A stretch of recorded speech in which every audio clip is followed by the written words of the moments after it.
Hey everyone, Sean Williams here with the Williams team at Remax Premier Properties, and I am joined by my teammates and co-agents. I'll go around the table here. Katie Hunley, wave to everybody, Katie. We have Chris Adams and Stephanie Shacklet. I feel like we're on the Brady Bunch here.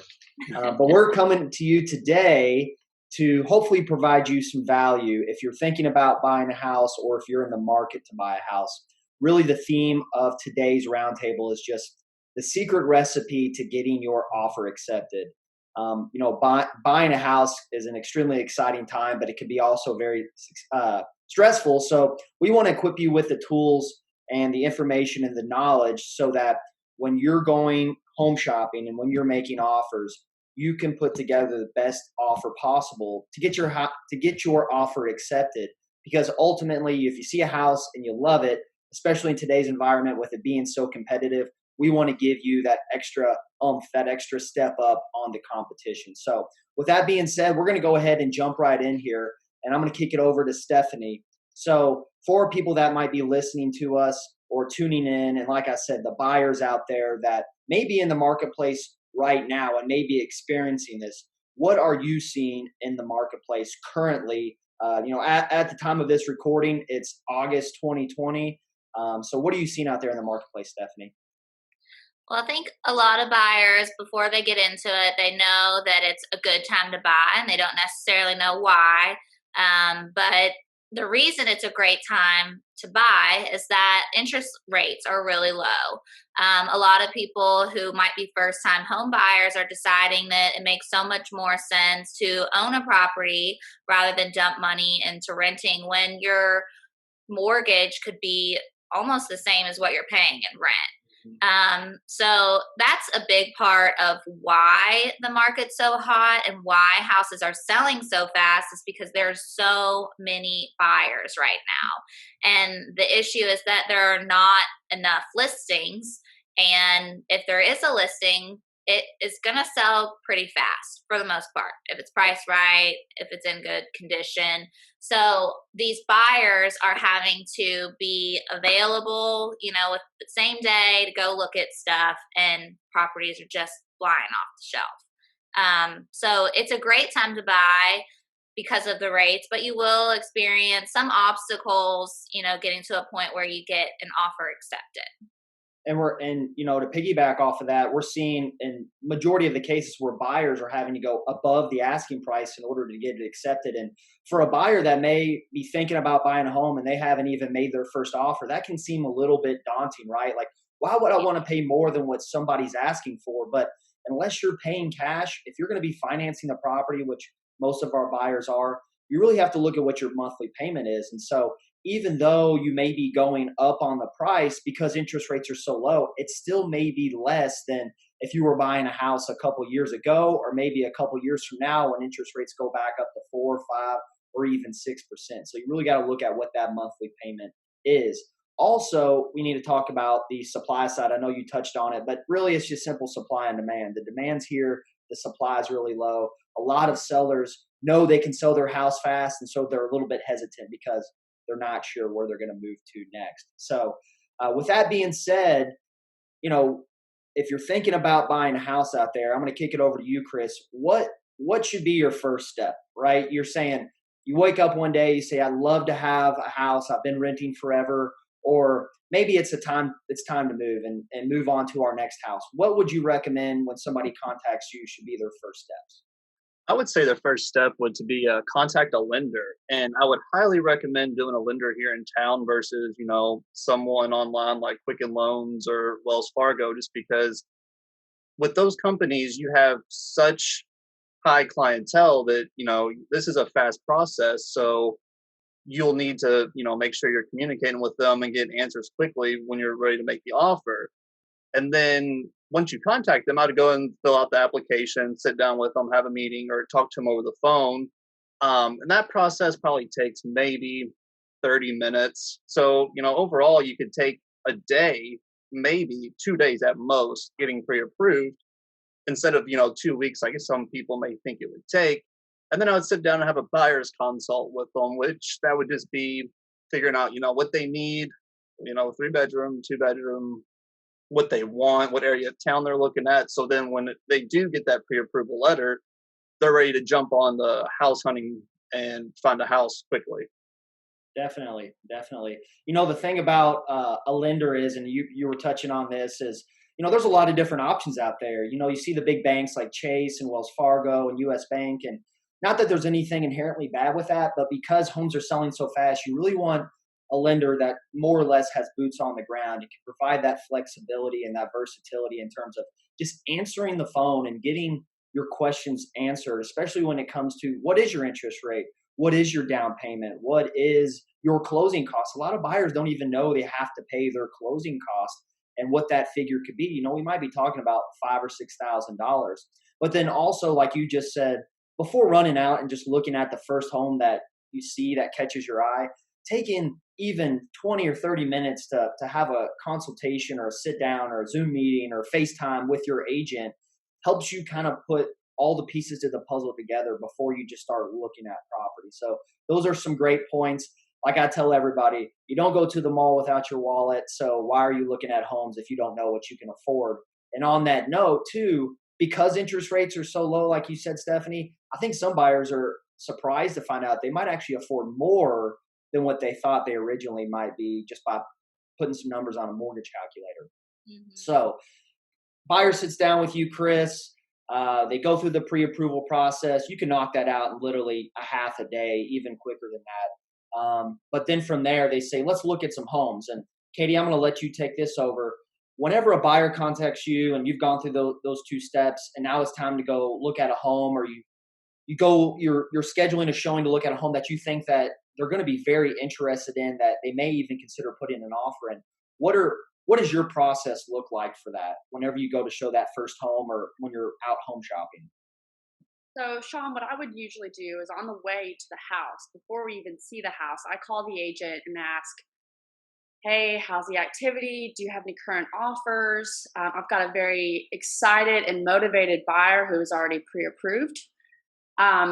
So having that information before even going into the showing really helps me when we do look at the house and my buyers look at me and say, hey, we want to write an offer. I've got my ammunition ready to go. And then we go over the offer as far as what they want to offer, how they want to proceed with it. And then I also call the agent back and ask about what does your seller need? What kind of closing time frame do they want? Do they need delayed possession? These questions are very important because it helps me frame my offer for my buyer in the best way possible to win over, in most cases, a multiple offer situation. Yeah, definitely. I mean, building that rapport and that relationship with that agent is super important. Getting the information that you need to custom tailor an offer. I mean, obviously it has to work for your buyer, but also, you want to make it work for the seller too if they have the option of choosing between multiple offers. I think it's surprising. I'm sure you've experienced this, Katie, as a listing agent, that somebody shows a home and then all of a sudden you have an offer in your hand a couple hours later and you haven't even had a conversation with that agent. And you open up the offer and immediately you're going, well, we're going to have to counter offer because they didn't get to the closing time frame or delayed possession right or a multitude of other things. So just simply building that relationship, that rapport, and getting those questions answered ahead of time before you write the offer. It sounds like what you're saying is that's going to bode well for you and your client in most circumstances. Absolutely. Okay. So here's the fun part is we do look at the house and they say, Katie, we would love to write up an offer. And now what's next, right? So, Chris, you were talking about the pre-approval process and why that's so important from the get-go. And I think you'll be able to kind of speak a little bit more into this when it comes to writing up an offer. But if you look at the financing section on an offer, there's a lot of different boxes to check and information to fill out. So with that being said, if you want to just briefly touch on some of what those options are on the financing side, and what that might look like for somebody writing an offer. Yeah, absolutely. So, when you do that pre-approval process, your lender will tell you which loan you're going to get. And, the most preferred one is, of course, cash. Money talks. Cold hard cash is the way to go. But most of the time, people don't have the cash up front to do. So The second one, probably best, would be the conventional.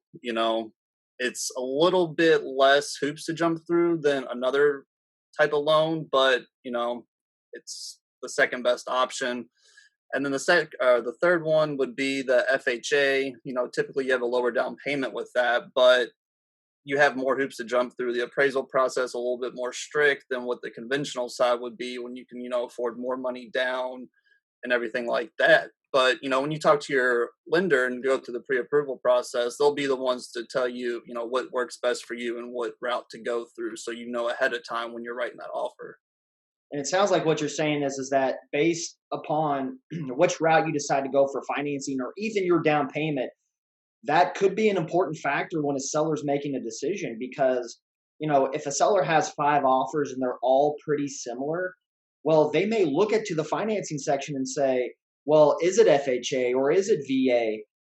Or Chris, in your opinion, when you talk about down payments, do you think a larger down payment makes a difference? Oh, absolutely. The larger down payment, shows the seller that you are committed to that house and you're ready and you have the money to jump on this house and go through the process and start the ball rolling. So a larger down payment absolutely helps you. And somebody that might be putting down 3% versus 10%, that 10% may be the hinge point for a seller. They go, everything else looks the same, but this person has a little bit more money to put down, so maybe they're a little more financially sound. So those are all great things to get answered whenever you go through that pre-approval process initially, and then when we have to go fill out that offer. So that's very important. The next thing and usually the first thing that comes to mind a lot of times is price. So whenever you're tailoring up an offer to submit to a seller, Stephanie, what are your options when it comes down to price? Because I think some people think that either I should offer less or I just need to offer asking price. But there's a couple different approaches that you can take, especially when you consider closing costs as well. What's your thoughts on that? Well, like you were saying, in the past, maybe it would have made sense if you were the only buyer, there were no other offers on the table, to think, hey, maybe we can come down a little bit in price. But what we've been seeing this past year, and even some last year, but especially now in this market, is that buyers are going above asking price in order to help get their offers accepted. You know, it's almost like what sellers want to do is lay out each offer next to each other and compare every single detail. And then at the bottom, they have a net. So that includes every piece to it, the down payment, the purchase price, inspections, appraisal, closing costs. And they're going to look at all that stuff and see which offer am I going to walk away with the most and that's less of a headache. So I would say that as a buyer, you kind of have to be able to expect that you might have to go over. So that's another important part where that approval process comes in, because even if you are shopping for a house that's $200,000, you really might be shopping for a house that is $210 or $215. So you want to, make sure that if you are going to be able to go over, what that payment may look like. We were talking about this, that if you go up $5,000, that it really only adds another $20 onto your monthly payment. So, that's 4 trips to Starbucks or one night out to eat. So that's something that I feel like a lot of people, if they can wrap their head around it, they can say, I can really afford to go up $5,000, $10,000 and, be the one to walk away with an accepted offer. Definitely. And one thing I think a lot of buyers have heard about recently, and it's become even more popular, Katie, you might be able to touch on this, is what's this whole escalation clause thing that we're hearing about when it comes to price? So an escalation clause, something that I actually lean to do, especially in this market, is basically you go in at one price, and it's typically the asking price, and up to whatever the buyer is willing to go. So I always ask my guys, okay, you want to get the house for 300, but what are you willing to go up to? Yeah. So we go in at one, we're willing to go up at another. It allows us to beat out other offers if one does come in over list price, which chances are very high. Yeah, and it automatically jumps your offer without the seller having to counter back. And in most circumstances, it's important for buyers to understand that you may only get one shot at this thing, right? Like you need to come with your best foot forward because there's no guarantee that the seller is going to counter or give you a second opportunity. So that escalation clause could be a good tool, but I will caution you, it's not appropriate for every single offer. And I think that's really important for people to understand is that every buyer is different. Every buyer that makes an offer, you may make 2 or 3 offers to get that get your house accepted. Every single one of those offers may be a little bit different. So, obviously our goal is to get that first house accepted for you if it's the right one. But the reality is that sometimes it takes a couple swings in order to get that right house locked down. One other thing that I think gets looked over, and it kind of ties into the money portion of things, is the earnest money deposit. And you'll hear some people call it the good faith deposit or the escrow.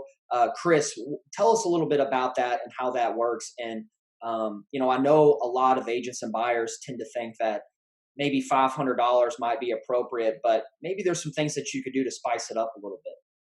Yeah, so most people dealt with the earnest money deposit, but for those first time home buyers out there, it's basically just a down payment towards the sellers, showing them that you're committed to their house. And if you just back out, then they get that money. So you can't just leave for no reason. But like you were saying, a couple of years ago, $500 may have been good, but with today's market, spicing it up, to 1,000, 1,500, even, 2,000 possibly shows them that you're more committed. But I know some people, don't have that money just to spend. It doesn't grow on trees and everything. So another way to do that is make it a non-refundable. So, somebody may offer a $2,000 earnest money deposit, but if you can only afford 500 to 1,000, then if you make it non-refundable, then that's, more money that the seller could potentially have, regardless of any situation that arises later on down the road, that they get to go ahead and keep that money.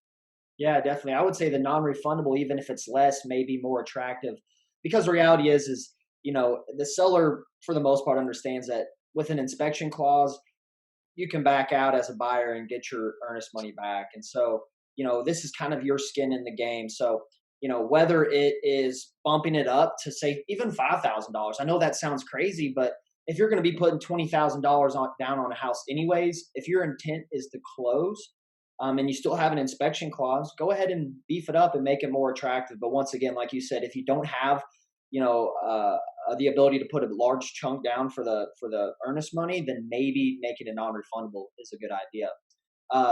Katie, I was just talking about inspections.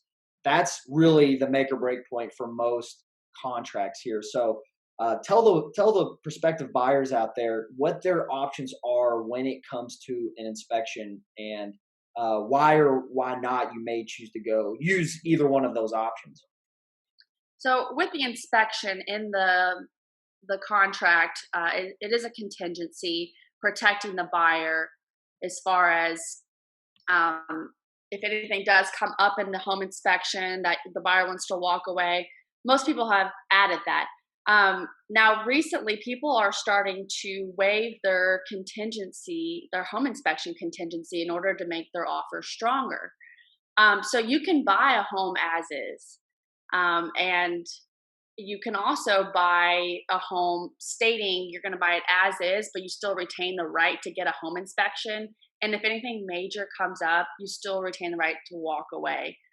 But I think that makes your offer stronger if you're willing to do that. Mm-hmm.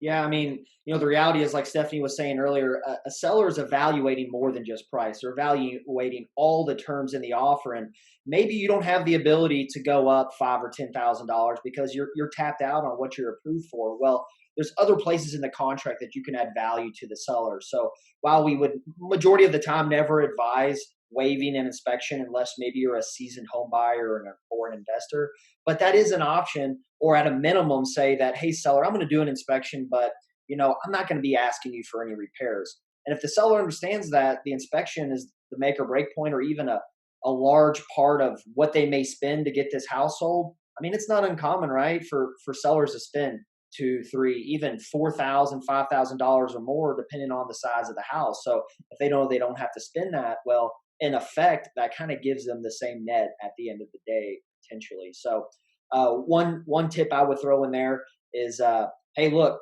make your inspection period as short as possible, and maybe go ahead and get that scheduled before you get your offer accepted. I love calling the other agent and saying, "Hey, I know I just sent you an offer. It's Wednesday, but I've already got an inspection set up for Thursday. Let's rock and roll." So that just really shows your intent and seriousness about buying that property. So inspection is definitely a big one, Stephanie. The other big one in there a lot of times is appraisal. So do you mind telling the listeners out there what their options look like for an appraisal, even if they're financing the house?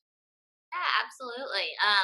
So, if you're financing a house, your loan requires you to get an appraisal to make sure that what you're paying for is actually the right value. A lot of times we have appraisals come back at the contract price, because the appraisers actually do get to see a copy of the sales contract. Um, but one other thing that we like to do to make our offer look better would be to try to add in some appraisal contingency like waivers. So, one example would be if you have a buyer who might have a little bit of extra cash in their pocket, you could say, hey, if the appraisal comes back lower, let's say you're under contract for 250. Let's say the appraisal comes back at 245, that you can put a contingency in there that says, I will bring the difference in cash to closing to the seller so that no matter what, they're walking away with that 250 number that we originally offered. That can be very desirable because a lot of people are going in putting offers, $15,000, $20,000 over, and what does it really mean if you can't back that up? So that is a really, really successful tool that I think we've all used to get our offers accepted, and it works. And a lot of times these appraisers are just appraising them for what we're under contract for, and you don't even have to worry about it. But it's a great tool. Yeah, definitely. Especially when you're competing in many situations against cash offers, right? Like those cash offers could get an appraisal, but you almost never see that. So if the seller knows that, that's one less hoop to jump through. That's why they do like cash offers. But if you're financing it, the lender's going to require some type of appraisal more than likely. So, in order to compete with those cash offers, if you let them know that you're willing to work with the seller, and still provide them the monetary value that they're looking for, even if the appraisal comes up short, that says something. Because while, like you said, it could sound great to get an offer as a seller $20,000 over, but if the bank's not going to lend that money, then what good does that really do? Especially at that point in time, all the other offers that you had they may already bought another home, so it may be too late to go back to those other interested buyers. So that's a great point, and like you said, we've had a lot of success with that as well. So the next thing too that's really important, that doesn't seem to get a whole lot of attention, but really is a huge factor when it comes to buying a home and making everything just work, is the closing and the possession. So Katie, you want to talk about those things and kind of how those work in conjunction and what that might mean when you're putting an offer together for a buyer? Absolutely. So, going back to before we even write the offer, calling the listing agent, asking, "Hey, what's your seller's time frame?" Because you never know until you ask the question. Because it could be a flip house and they want as soon as possible, so they want the 2 or 3 week closing. Or they could be in a situation where they have a contingency where they are closing on their next home, or they haven't found something and they need 60 days. Yep. So that's the conversation I always have before writing an offer. Then I have the discussion with my buyer as far as where they're comfortable with. And then I call the lender to see, hey, they want to close in 3 weeks. Can we make this possible? That way we can make that offer even more desirable and try to get as accurate to what the seller needs as possible on the offer. Sometimes the seller wants delayed possession, meaning we close on a Wednesday and my buyer doesn't get possession until Friday, depending on what we discuss on that. So it just goes back to the communication and asking what the seller needs. That way I can get that offer accepted from my buyer. Yeah, one tip I have found to be very helpful is when you're going to write that offer, really look at what your dates are, right? Because the last thing a seller in many circumstances, if they're trying to get out sooner than later, wants to do is make another mortgage payment. So if you can put in there that, hey, we will close by August 30th, well, maybe that provides some type of value to the seller if they have a $1,500 mortgage payment. If they know they could avoid that, well, then that adds value and maybe makes your offer more appetizing for a seller.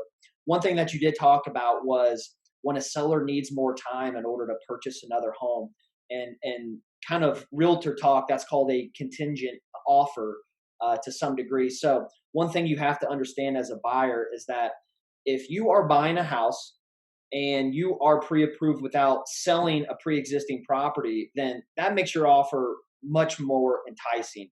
Now, that's not the case for everybody. If you're currently living in a home and you're going to sell it and then become a buyer at the same time, that can be a very challenging process. Luckily, we do that a lot. But one recommendation we would make for that person that's a seller and a buyer is you really need to get your home sold and under contract before you make an offer on another home. And Katie, and to touch on that really quick, and anybody else that wants to jump in, when you're making an offer that is either contingent on the sale or contingent on the sale and closing, what are you seeing in the marketplace today on how your offer is received? So if I have a buyer who also has to list their home and their home isn't listed yet, and then they want to put an offer on a house, the chances of them getting their offer accepted is very low, unless that Zero. house has been It's sitting on zero. the market for if the house has been sitting on the market for a long time. Maybe. But like I said, the inventory is low, and the chances of doing that are, like you said, almost 0 to none. So I highly recommend, like you said, getting your home listed, get it under contract. It's going to make your offer on the next home even more desirable. And I would even say it never hurts to talk to a lender and just say, "Hey, can I buy a house without having to sell mine first?" And of course, that's a whole other financial conversation. But there are bridge loans and other financial instruments out there that may help facilitate that. So, all right, great. Well, that's a lot of great information. We're going to kind of round this up and put a bow on this thing. And I would just kind of like to get maybe one tip from each one of you. And Chris, I'll kick it over to you. When you're sending over an offer, what's one tip that you might have, whether it's a tip for your buyer or something that you might do that might just help sweeten the deal or make your offer more attractive? Yeah, one thing that comes to mind is, talking to the seller's agent in advance, letting them know that you went and saw the house, everything was great, that your buyers want to make an offer. So then they can be expecting that offer and not, with like we're talking about multiple offer situations where the seller's agent could show the sellers three offers, but not even know that yours is coming. So they could already make a decision, and then yours could be a better offer, but then it would have to, become a backup offer and everything. So I would say, as little as it sounds, but make sure you contact the seller's agent and let them know that you will have an offer headed their way, whether it's in an hour, by the end of the day, just so they know when to expect it. And then to follow up with them to make sure they actually did receive your offer. And, things get lost in the email. So you may send it, but they may not get it. So just to kind of follow up with them. Definitely. Communication is so key. And it's, even if you might not be able to write an offer for a few more hours because you're out looking at other property or whatever it may be, it's just letting them know that it's coming so they may pump the brakes a little bit. Stephanie, what's one tip that you might have?